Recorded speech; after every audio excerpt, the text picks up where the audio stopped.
Физика, математика таңдау пәндері бойынша қандай мамандықтарға грантқа түсуге болады? Бұл Беймиле платформасының YouTube каналы, дәл қазір мамандық жайында айтатын боламыз. Ендеше кеттік.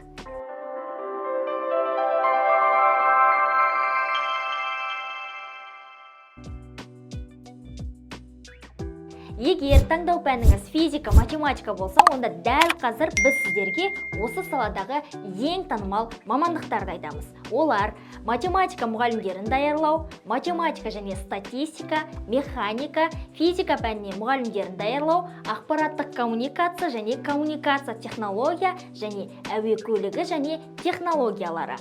Бұл мамандықтарды оқыту бойынша еліміздегі топ университеттерге келетін болсақ, олар Сүлеймен Демирел атындағы университет, Қазақстан Брейтон техникалық университет, Әл-Фараби атындағы Қазақ ұлттық университет, Лев Николаевич Гумилев атындағы Еуразия ұлттық университеті және Абай атындағы Қазақ ұлттық педагогикалық университеті. Математика мұғалімдерін даярлау, яғни математика пәнінен мұғалім болу үшін биыл 2023 жылы 112 балдан бастап 130 балл аралығында грантқа оқуға түскен.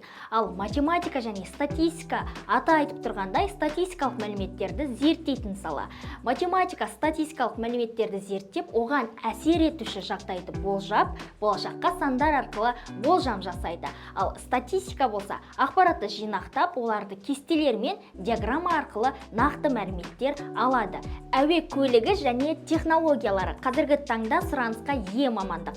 Әуе көлігі және технологиялары білім беру бағдарламасында екі мамандық бар. Олар авиациялық техника және технологиялары және ғарыштық техника және технологиялары. Мамандық ол сіздің болашағыңыздың бір бөлігі. Өз таңдауыңыздан қателеспеңіз. Сіздермен бірге болған Беймиле платформасының YouTube каналы. Видео пайдалы болса лайк басып, пікір қалдырыңыздар. Келесі кездескенше аман, сау болыңыздар.